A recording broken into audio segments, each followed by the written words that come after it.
Hello, welcome back, welcome to the new year, and thank you for joining me today.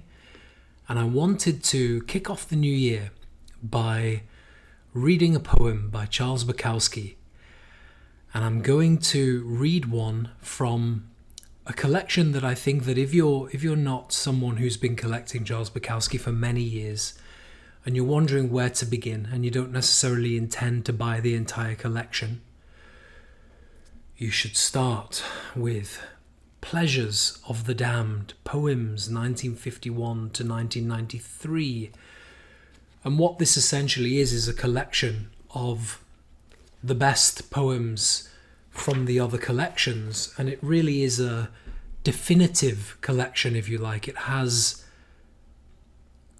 what are critically acclaimed to be the best Bukowski poems.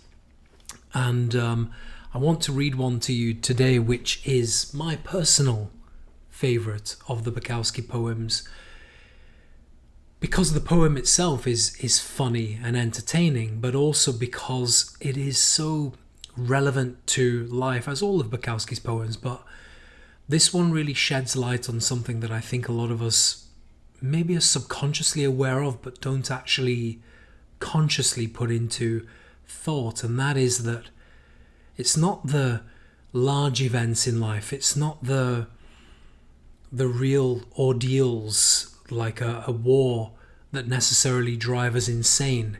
It's the accumulation of the little tiny bad things that happen every minute of the day, and all of these put together with bad timing, bad news, and this overload of the senses that cause us so much pain and anxiety.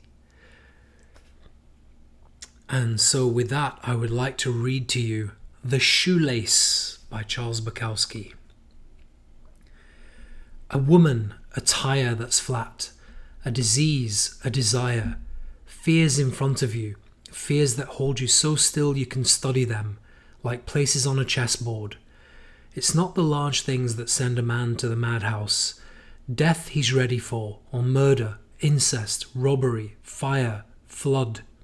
No, it's the continuing series of small tragedies that send a man to the madhouse. Not the death of his love, but a shoelace that snaps with no time left. The dread of life is that swarm of trivialities that can kill quicker than cancer, and which are always there, license plates or taxes, or expired driver's license, or hiring or firing, doing it or having it done to you, or constipation, speeding tickets, rickets or crickets or mice or termites, or roaches or flies, or a broken hook on a screen, or out of gas or too much gas, the sink stopped up, the landlord's drunk, the president doesn't care and the governor's crazy, light switch broken, mattress like a porcupine, $105 for a tune-up, carburetor and fuel pump at Sears Roebuck, and the phone bill's up and the market's down, and the toilet chain is broken, and the light is burned out, the hall light, the front light, the back light, the inner light, it's darker than hell and twice as expensive. Then there's always crabs and ingrown toenails, and people who insist they're your friends. There's always that, and worse.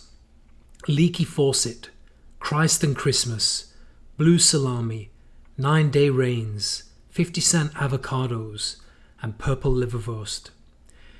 Or making it as a waitress at Norm's on the split shift, or as an emptier of bedpans, or as a car wash or a busboy, or a stealer of old ladies' purses, leaving them screaming on the sidewalks with broken arms at the age of 80.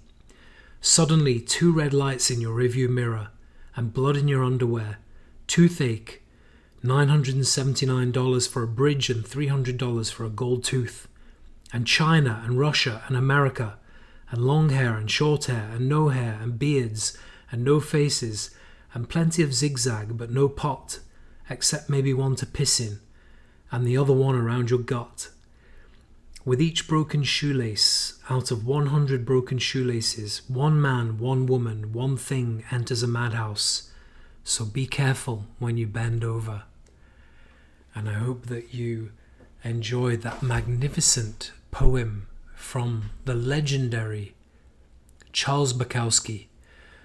Welcome to 2026. Hell is upon us. Take care. Be good to each other. Thank you.